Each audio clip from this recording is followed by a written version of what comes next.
How are we living? We're living. I would say it was a long, I would like to say productive Memorial Day weekend. But considering we're doing this episode at 5:15 at night of the night that it needs to be released, I'd say that productivity was pushed in the wrong direction. But here we are, staying consistent, staying on top of it. Hey man, at least the battle scars of the weekend were worth it, right? At least it was a war worth the scars. I'd say it was worth some of the scars for sure. For sure. It was a good weekend. Brilliant. Well, we have the formula now. Now we just get to copy and paste new material into it each time. I'm excited about this discussion here, actually. I'm intrigued. I was intrigued on your perspective. Well, ladies and gentlemen, today for the Sassy News section of the SaaSySesh, we are going to share our completely uneducated thoughts, but good opinions on Neurolink. And it just passed FDA, so we can have clinical trials on humans now. So the reality of it is getting a lot more real. That'd be cool to just kind of hear, I don't know, open like a philosophical conversation for one. I don't want to do conspiracy theories, but I guess, the first question how much do you know about it? I know a decent amount.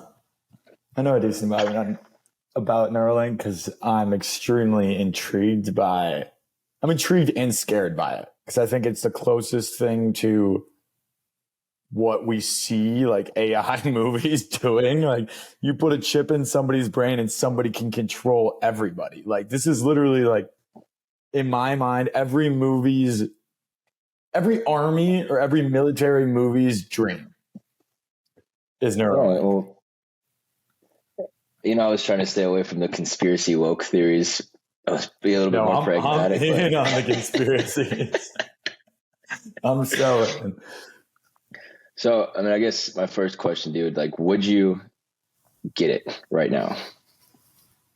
What's today, Jason, we're going to kick you out for free. Are you saying sure and becoming the first bionic human? Okay. Hell no. There are a lot of things that scare the hell out of me with it. But one thing that I think is really specifically to me would be extremely useful is it's supposed to help with like cognitive memory and stuff like that. Like if I could have like a logged memory, because like what Neuralink does and what its benefit is faster than anybody can transmit any information to any sort of technology right now. It can do in like a second. So like you can think it up. What would take me, whether I'm speaking it or typing it out, technology is picking up my thoughts. So if I could just literally have a memory log of every conversation I had and be able to like learn and build off of that, like, yes, that sounds like AI. But like I'm talking about individually, just have like uncapped memory. I would love it. But it scares the hell out of me. One, that no human can put in Neuralink. It's so precise that only robots can put it in, which I don't know if is better or terrifying. I kind of like that part of it, to be honest, like a machine designed specifically for the sole purpose of one surgery to like, it's just exact precision. I think that's going to probably be replicated to some extent. I think that medically they already do a decent amount of robotic surgeries, but like the robotic surgeries are to take down or like bring up the precision. Whereas this is like no human's capable of doing it. So it's like before robots were replacing doctor functionality. Now it's like, well, I guess fully replacing it. I think this has been in development since like 2016. I didn't realize it was that long or that short. I don't know what the right word for it is, but it's weird that like your favorite part of it was the cognitive memory. Because I remember when it was first coming out, it was just for like degenerative diseases, right? Like allowing paraplegics to like function and have like movable limbs and like prevent some of those like more severe mental illnesses. But it seems like the goal of it eventually is like more of a luxury than a necessity. Like help with your memory, help you be a superhuman, like solve depression and some of those more like metaphysical aspects. I think that's like the one that I was curious about. Like I don't think I'd get it to solve my depression. Like I think that'd be like an extreme step, Yeah. But I think if I was paralyzed, I'd for sure be getting it, right? Like, I think it's unique. Yeah, I think no question. If I broke my neck right now and they told me, like, you have the option to not be paralyzed, I would do it. Yeah. Without a question. But like right now, pretty healthy lad. If I had the option to do it out of luxury, no, I'm not taking that risk.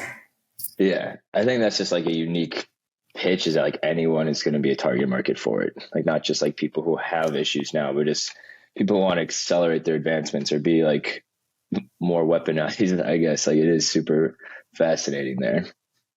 It's terrifying. And I think what's funny about it is, one, I get clickbait or like those stupid Snapchat things saying all this crazy stuff about Elon Musk and his relationship with his children. But he's like, if my child needed it, I would give it to him. It's like, not a great relationship. Well, I mean, it's important, man. Remember what one of our guests said: you want to eat your own dog food. You know, if he wouldn't give it to his child, that's a much more red flag. I guess, I mean, it's a decent point. But I wish he would have said, like, I would get it for myself, not like his, children. Yeah. I don't think it's cool. It's like, this is like such a technological advancement. If like it makes something that's always been irreversible, reversible. And I think that's like the cool parts of technology, right? Like, a lot of this is to add ways to enjoy more excess or sit on your couch and play video games and all day. But like, the fact that technology might be able to make people who've never like walked before, weren't ever going to walk again, walk, like, that's I think super practical and like super fascinating. I agree. I think the weird thing about it is Elon Musk has like ridden these two completely separate lines of like his take on AI. And his take on AI, I mean, one, he was part of OpenAI originally, donated a ton, then was like, no, we got to watch out. Like, AI's got the capability of being very scary for this world. And then now it's like blowing up. And like, that's why the advancements in the last like 6 months have been so large in like the space of neurospace, because he's like, all right, well, we need to take advantage of this wave. Yeah. Well, dude, it's crazy because like Elon Musk is always entering these spaces where there's like no competitors and he's always first, like electric cars, building the first private like space sector division, and like other people caught up and like started building it. But again, Neurolink has like two competitors, like two companies that are building it out there. Like, it's crazy how much this guy has his hands in these first to market categories. I mean, there's no doubt that this guy is one of the biggest geniuses of this era. He's really like doing the Kanye West to himself, though, where it's like, God damn, if you just focused on doing the stuff you're good at and not all the other stuff, you'd have so much potential, man. He's really trying to add like a personality to his genius. But if he just stuck to like getting the trust from everybody because of his intelligence, he'd probably be in a better place. I would prefer that my CEO of a chip I'm putting in my head is not, tweeting out ridiculous things on the regular. Yeah. I don't know. I think my personal thought is just like, I'm really interested to see like what this is going to look like for the first patients like 7 months out. Like, they watch a Netflix documentary and like how things get like approved for human clinical trials. And like, there's a lot of ways to skirt around the system if like money's involved or like potential's involved and like people want to make the right bets on these things. And obviously some of them that I was watching were like hip replacements with like the wrong type of materials that disintegrated hips. Like, that sucks if you're a product of that clinical trial, but like something in your brain that goes wrong, like, I don't even know what kind of consequences that looks like. Yeah, no, it's terrifying, but it'll be interesting to see what the next couple of years look like as this develops. I mean, as we mentioned, this has been out, like the theory of this is 8 years old. No, 7 years old. Yeah. So, I mean, the next 3 years now that they have FDA approval and like actually putting this into their final, humans are their final product. Like, it's going to move fast. Dude, I bet it's going to get to the point you can just be like, yeah, I want to be Spider-Man. And you could just get the chip in your head and develop superpowers. It could, dude. Have you ever seen Black Mirror? Mm-hmm. Have you ever seen the one, like exactly what I was describing, where they can like play back memories and then they start like overthinking every single thing, and they're like, wait, your face, like when I said that, why'd you make that face? They're like rewatching each of their perspectives on a memory on the TV. That's kind of where I'm imagining this in 10 years. And I'm going to be the one guy without it. I'm kind of have watching to at that point, TV. man. That episode really freaked me out because if you have the ability to do something, like then it's just down to willpower, and like humans have shown time after time we suck at willpower. It's true, but I think I'm going to hold the power in this one. I'm going to hold it down. I didn't this weekend, man. So fair enough. All right, that's probably the 10-minute discussion. Unless there's anything else you wanted to bring to the table. No, man. I think that was a perfect roundup. Should we get into toy talk? Toy talk. What do you got on the table today? They're both actually really like just like cool companies at the end of the day. Cool. There's not any shenanigans here. So I've got some shenanigans. I've got one shenanigan. I'm not even sure it's a company, but it's really interesting. Get it started. So this first tool is called Ecoute. How would you pronounce this? ECOUTE. ECOUT. Yeah, probably EQ. Well, founder, if you're listening to this, give us the name pronunciation. Give me the photonics on that one. But I wish I could share my screen and do their website. But this company is still just like a code on GitHub at this stage. Like that's how early it is. It's just something that you can like build out yourself and integrate it into your calls or whatnot. But this is, so you know how Gong does like live transcription? Like that's a feature they've rolled out where like you're able to talk and hear pretty much like see what the words are, and kind of helps like with like who's a lot dominating the conversation. What? Yeah. So this tool does real-time transcriptions, right? So like if me and you were having a call and I built this into my tech stack, like as I'm talking, it would be able to decipher it in real time, maybe like half a second later and whatnot, but the results look incredible. And then while you're talking, it's going to have like a different chat window essentially and give me like good replies that I should be able to say to it because it's integrated with like GPT 3.5, Chat GPT. So essentially it was positioned as the website I found as like the interview hack, where somebody gives you a question, it's going to be able to reverse engineer it in real time, and you could just like read your screen and provide accurate responses, dude. No way. So you can train it too. Like if it was interview, you'd put in your resume, you'd put in your stories. But if it was like a sales call, you would have it like plugged into your website, learning on. Wow. This is cool. See, I think it's super cool, but it's like kind of ties back to our very first episode where we were kind of nervous about like this disintegration of like critical thinking skills and like people having to like at this point, or like it's one thing to help it with a research paper and like you still have to organize your thoughts. If we're just all not only texting each other and emailing each other based off Chat GPT, but conversating off GPT, it's like, what is it? Just robots talking to robots that are talking to robots, and we're just the vessel for the communication. And once we have Neurolink, dude, we don't even need to type it out. We don't even need the computer itself. Just send it to you. Dude, this is what I'm telling you. Reoccurring theme is everybody said salespeople can't be replaced. Looks like we're getting replaced. We might need to really, really start taking the podcast seriously. This might be our only out, dude, if we get replaced.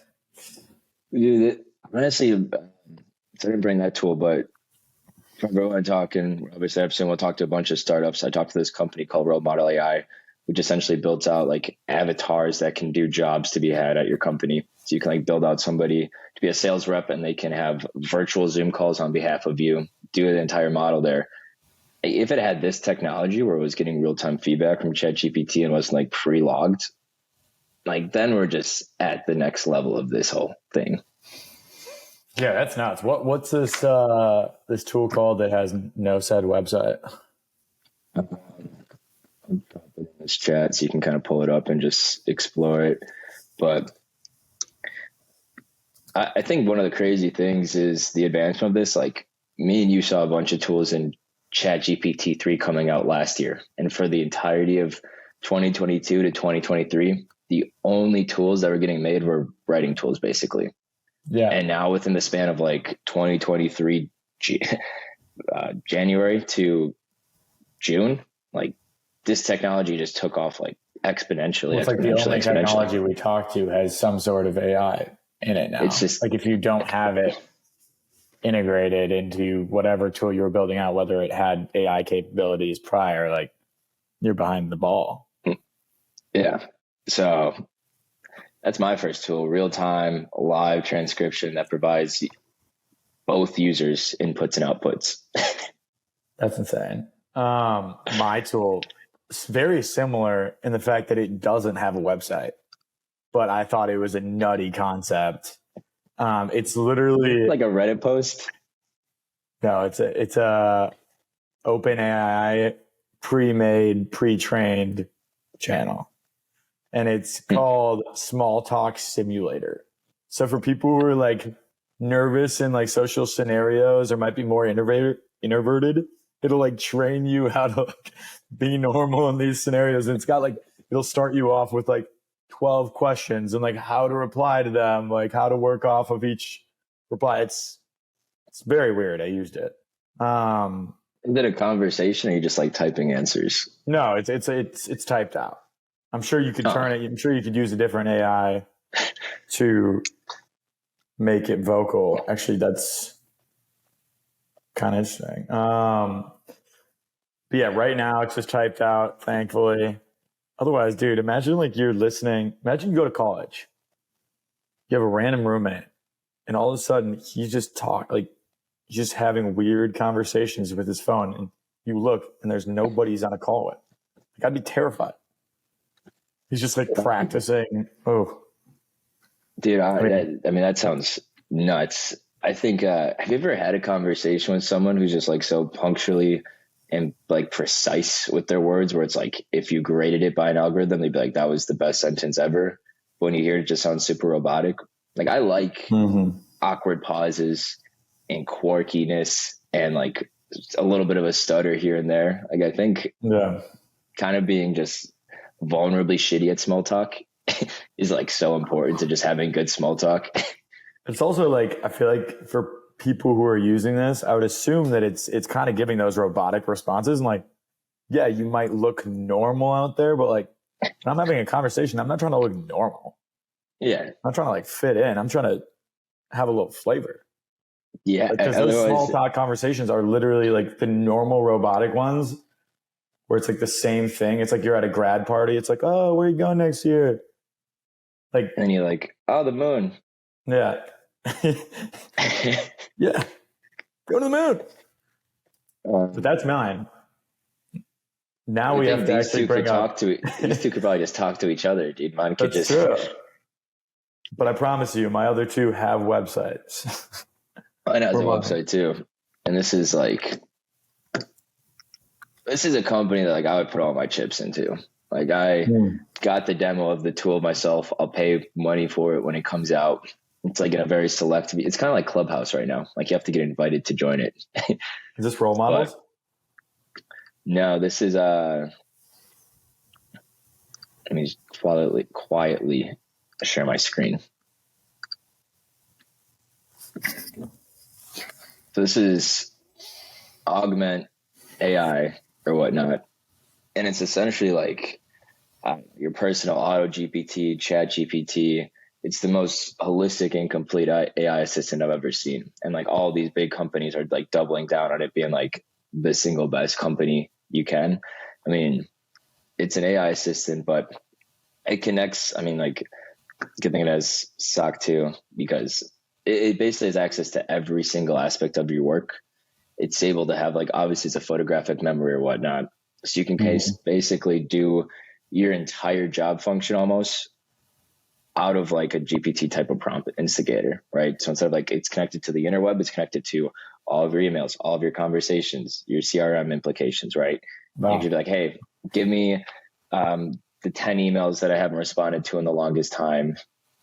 by prospects that were in my negotiating stage, and please send them a detailed follow-up email explaining next steps that are like relevant to our conversation, or like basically just simulate your entire life function through a super integrated connected AI. And I mean, there's not a ton on it. I'm trying to get into the beta right now. I had to take like a survey or whatnot, but big team backed by like all of these massive companies. And so we've been playing with a lot of AI tools at AppSumo. I've never seen one that kind of goes through this experience. And like, you should watch this demo at the end of it, but it's the most complete solution I've seen. And I think after seeing this, I really imagine like 3 years, we're not even going to have like CRMs or anything. We're just going to have like a browser, like a search bar, and you're just going to type in everything there. I hear about AI assistants, and I mean, when you say it like that, like, oh, it can go into my email and do this, but like, what else can I do with an AI? Should I have an AI assistant right now? I don't know. Do you have an AI assistant? I'm trying to get into the beta. But dude, there's a lot of AI assistants out there. I'm sure this one's one of the better built out ones, but like, what else can I do with an AI assistant? I think if you're a coder, like it's the best time ever. Like, I don't think they're going to replace you. You can just have somebody co-pilot with you who's constantly checking your code, helping you out, moving you along. Have you seen the stuff that Adobe Firefly has built out with like their AI writing tools now? You can kind of just like select pockets of an image. Instead of having to do like take out the background, all those filter stuff, you just type what you want it to do, and it'll completely automate that entire experience for you. Like, wow. We're just going to be moving so fucking fast as humans and creatives. It's going to be insane, dude. I mean, they're saying like games going to get to a point kind of like this, where instead of navigating your day by ranking priorities with a search bar, you'll just go to like a search bar and say, hey, I want to play a Star Wars game and Lord of the Rings, and I want to fight Darth Maul. Sorry, I was super geeky there for a second. but it'll just build it on the spot, and you'll be able to play that. And that's like how games are going to look. So I think search bars are going to be the future, basically. Wowzers. Well, I have one very basic functionality, but I think also is going to kind of change the game. Because prior to like a week ago, OpenAI didn't even have an app. So it was like all through a browser. And I think as like things are integrated more and more, like, and it makes it easier and easier to create and use AI, like that's going to change the game. And now there is an app that connects your GPT to Siri. So as opposed to having to go into the app at all, it's like literally connected to your Siri at the touch of a finger. You're on to OpenAI. Oh, and shit. So it's native to iPhone then or whatnot? Right now it's native to iPhone, yeah. It's called Mixer Box, which is pretty funny. Side note, how does someone use Siri? Like, I don't know how to get Siri up on my phone ever. I thought it was like, hey Siri, and then it never pops up. No, I have that turned off because that would scare me, because sometimes it would go on randomly. But I feel like Siri is just not that good. That's why I think this is game changing, because if Siri is like integrated with OpenAI, like I might actually get reasonable answers. But most of the time I ask Siri, I'm like, take me to the nearest Walmart. And it's like, taking you to Walmart, 0.8 miles away. It has 3.2 stars. All the stuff. I'm like, I don't need all this information. Just take me there. Yeah. I want my response to be is like right turn in 0.2 miles. But this one's going to be game changing. Well, I mean, at least that one is getting people talking. You know, that's the best small talk conversation. If we're just using Siri more, you know, you'll be able to practice small talk in real time. I have great conversations with my Alexa. I agree. Sometimes I have good conversations with my Alexa. But like, my Alexa is like, imagine if my Alexa could learn off of me. Because every time I say, Alexa, play Zach Bryan, I have to say it like Brian. Because it'll say, playing Zach Brown Band. I'm like, Alexa, this is the 15th time I've asked you to do this. You got to know. You got to learn.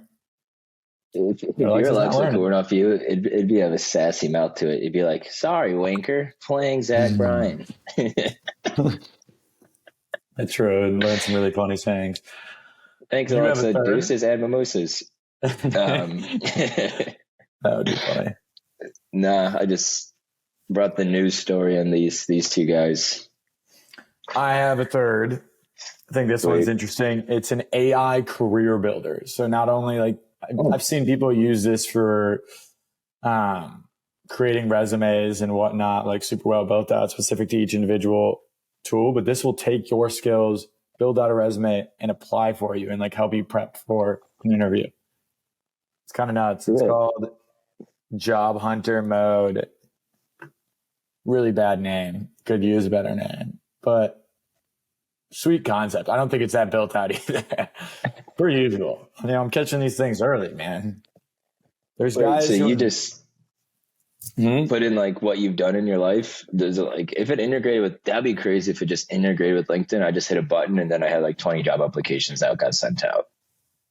I don't know how well integrated, but I think like that's the vision. It's like supposed to help you build out and be like an advisor along the way throughout the application process. Like I don't think it's fully automated. But this tool is also really early. So a lot of time left.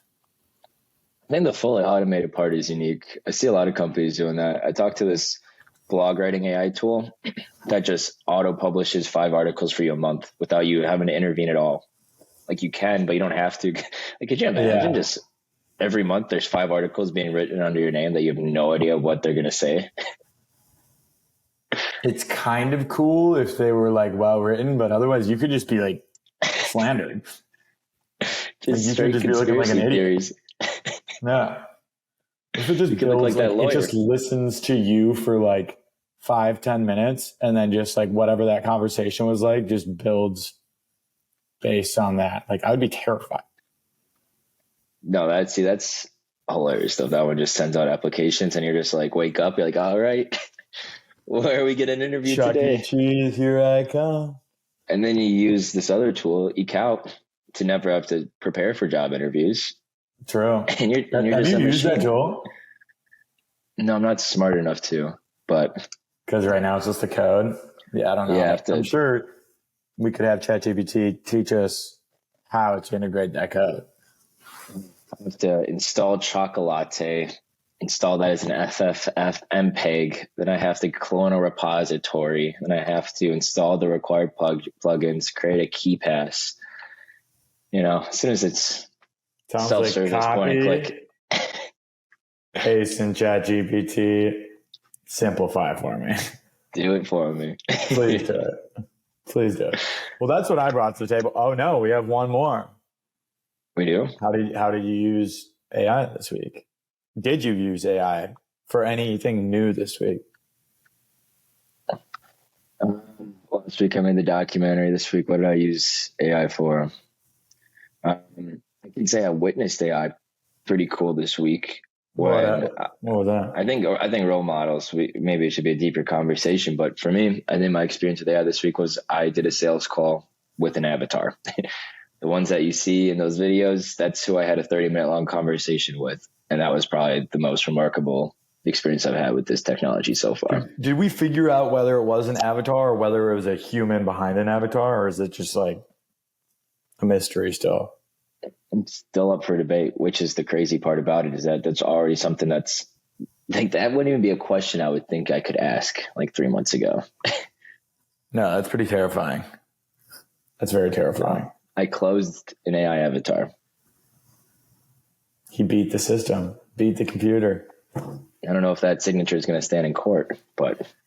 Well, I was thinking to myself, I was like, how did I? It was a short week. So from Tuesday until, Friday, how did I use AI? I was thinking to myself, I don't know if I did use it for anything new, but I need to know a lot about Starlink or about Neurolink in the next 15 minutes. Summarize the last 7 years, what's going on with Neurolink, why people are concerned, how it could do, like, that's why when you said, whoa, how much do you know? I was like, dude, I know 7 years worth right here, right now. Because open. Well, and that's why we got this episode down to under 30 minutes for the first time. Better get off in the next 24 seconds. Adios. Deuces. Deuces.